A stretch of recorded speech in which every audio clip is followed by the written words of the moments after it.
Hello à tous. Depuis la création de cette chaîne, vous êtes plusieurs à me solliciter dans les commentaires ou dans les messages privés pour me demander quels sont mes films préférés. Il m'arrive également de faire parfois des petits classements sur Instagram, mais cet été je me suis dit pourquoi ne pas en faire une série complète sur YouTube. Je me souviens, quand je bossais dans un vidéoclub à Montréal, chaque employé avait sa section films préférés. Alors l'idée, ça va être de transposer cette section sur la chaîne. Chaque mois, il y aura des classements par thème, si bien que dans 1 ou 2 ans, Tales from the Click deviendra en partie une immense section films préférés, dans laquelle vous aurez tout le loisir de choisir des films si vous ne savez pas quoi regarder ou si vous voulez vous initier au cinéma. En gros, TFTC deviendra une petite allée d'un vieux vidéoclub. Et cette semaine, pour la première vidéo, on démarre avec du lourd, les 10 films les plus drôles de l'histoire. Selon mes goûts personnels, bien évidemment. C'est parti!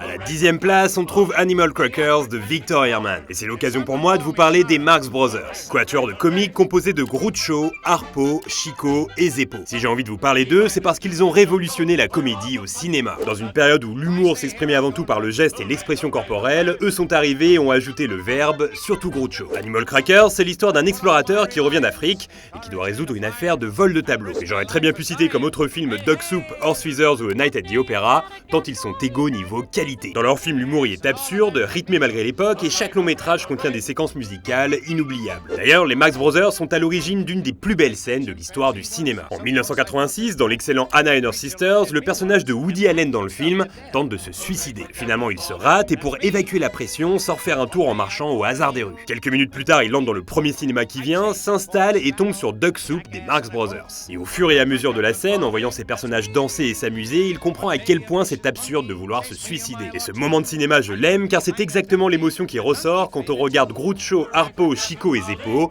évoluer ensemble à l'écran. Un sentiment de bien-être, de joie et d'amusement, raison pour laquelle il était inenvisageable qu'il ne soit pas dans ce classement.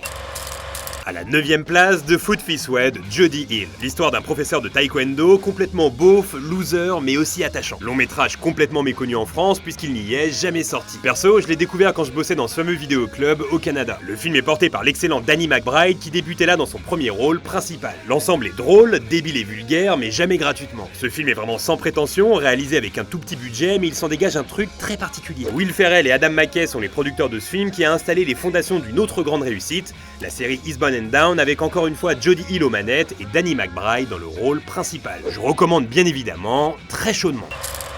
À la 8e place, La Cité de la Peur de Alain Berberian. Le genre de film dont on connaît les répliques par cœur, à l'instar des Visiteurs et des Trois Frères. Et si j'ai choisi celui-là, c'est parce que l'humour des nuls y est beaucoup plus absurde. Le rythme est digne d'une comédie américaine, et si j'aime autant ce film, c'est parce qu'il synthétise en 1h30 l'esprit des 2 saisons de Les Nuls l'émission, diffusée sur Canal+ entre 1990 et 1992.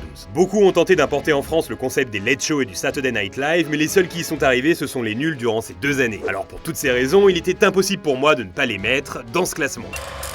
À la 7e place, This is Spinal Tap de Rob Reiner. Rob Reiner que vous connaissez pour Stand By Me, Quand Harry rencontre Sally ou encore Misery. This is Spinal Tap, c'est un film particulier parce que c'est ce qu'on appelle un mockumentary. En gros, un documentaire parodique comme le sont Borat et C'est arrivé près de chez vous, par exemple. Ce film suit le quotidien d'un groupe fictif de heavy metal et lorsqu'il est sorti en 1984, il a été perçu comme un ovni parce que les gens ne savaient pas si ce qu'ils voyaient à l'écran était vrai.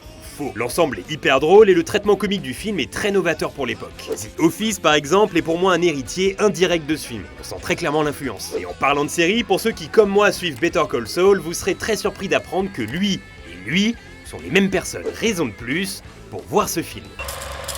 On reste dans l'univers musical avec à la 6e place Wayne's World de Penelope Spheeris. Wayne's World à la base c'était juste une séquence à succès du Saturday Night Live créée et animée par Mike Myers et Dana Carvey. D'ailleurs pour ceux qui aiment ce film, je vous conseille de regarder sur YouTube leur sketch avec Aerosmith et Tom Hanks en régisseur du groupe. Tellement drôle. Du coup, en 1992, c'est devenu un film dans lequel on suit ces 2 fans de hard rock qui animent une émission dans le sous-sol de leurs parents. L'univers est vraiment singulier, plusieurs des scènes sont cultes, la BO est folle et la VF est écrite par les nuls. Et ce n'est là que 3-4 raisons sur une cinquantaine pour lesquelles ce film apparaît dans ce classement. À la 6e place, donc.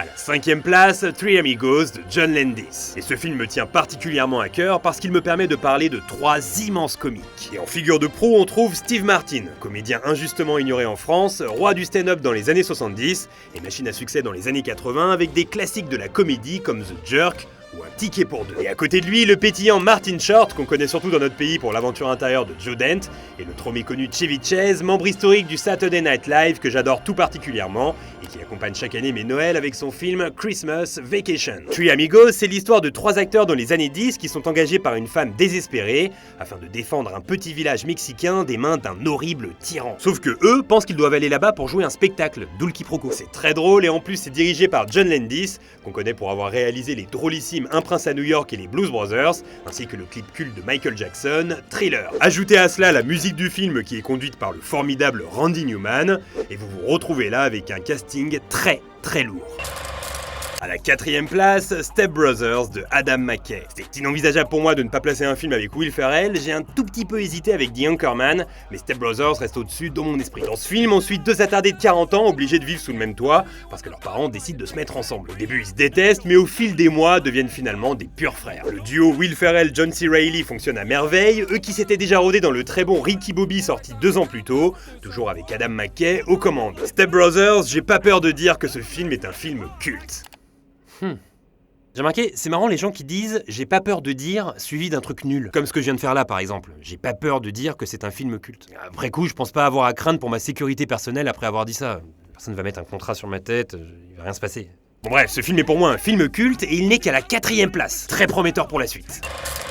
À la 3ème place, Alarme fatale de Gene Quintano avec Emilio Estevez et Samuel L. Jackson. L'occasion de parler de National Lampoon. National Lampoon, c'est d'abord un magazine humoristique lancé en 1970. Son style surréaliste et provocateur dénote à l'époque, alors forcément la gloire est au rendez-vous. Du coup, National Lampoon inaugure par la suite une station de radio qui connaît le même succès et qui lance des comédiens talentueux comme Bill Murray, John Belushi, Chevy Chase ou encore Harold Ramis. Le magazine fait un carton, les émissions de radio aussi, alors la suite logique, c'est le cinéma. National Lampoon se lance donc dans la production de films dont certains sont devenus cultes aux États-Unis, comme Animal House ou la série des Vacations. Et en 1993 arrive donc le film qui nous intéresse, Alarme fatale. En gros, c'est un film qui parodie essentiellement L'Arme fatale, mais aussi plein de films que j'adore, comme Le Silence des agneaux, Basic Instinct, Les Tortues Ninja ou encore 48 heures. Il y a des caméos de Bruce Willis, Whoopi Goldberg, Charlie Sheen et plein d'autres, et l'humour est vraiment débile, mais hyper bien écrit. Je me souviens, quand j'étais petit, j'avais été marqué par une punchline au dos du DVD qui disait « un gag toutes les 15 secondes ». Une fois, je m'étais pris la tête à compter pendant tout le film, et à ma grande surprise, ils avaient raison. Ouais, j'avais pas grand chose à faire quand j'avais 15 ans. Pour info, Alarme fatale fait partie de ces films qui ont fait un flop à leur sortie, mais qui ont par la suite bénéficié d'un statut quasi culte.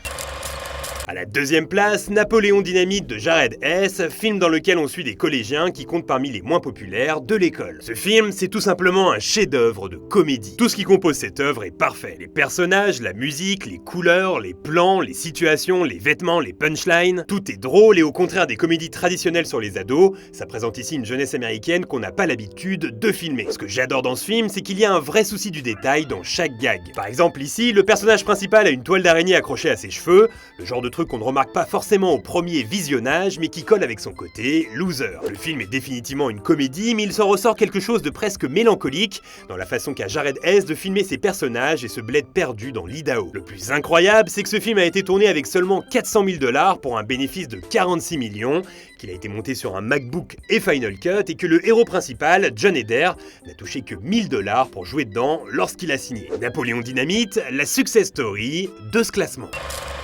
Et enfin, à la première place, Airplane de Jim Abrahams et des frères Zucker. En plus d'être un film culte, Airplane se paye également le luxe d'avoir en partie révolutionné la comédie aux États-Unis. Et tout ça, c'est grâce à Zaz. Alors non, pas elle, rien à voir. Zaz, c'est les initiales de Zucker, Abrahams et Zucker. Les mecs qui ont écrit et réalisé le film. La parodie n'était pas un genre nouveau avant leur arrivée, les Monty Python et Mel Brooks y étaient déjà brillamment essayés, mais ces 3 types ont complètement relancé la machine avec leur propre style. On leur doit la brillante série Police Squad qui a par la suite engendré les non moins brillants Naked Guns, le très drôle Top Secret, les inoubliables Hot Shots et les plus récents Scary Movie. D'ailleurs, si ces 3 mecs n'avaient jamais existé, peut-être que 2 des films de ce classement, à savoir La Cité de la Peur et Alarme fatale, n'auraient jamais vu le jour, tant leurs auteurs se revendiquent de l'école Zucker et Abrahams.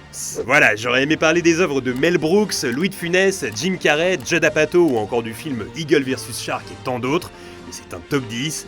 Et il fallait faire des choix, mais ce premier classement a quand même pas mal d'allure. En tout cas, si vous n'avez pas vu une de ces 10 merveilles, je n'ai plus qu'à vous encourager à la voir et à vous souhaiter un bon film. Je vous souhaite également de mettre un petit pouce bleu et de partager cette vidéo. Et je vous dis à bientôt pour un nouveau classement. Bye!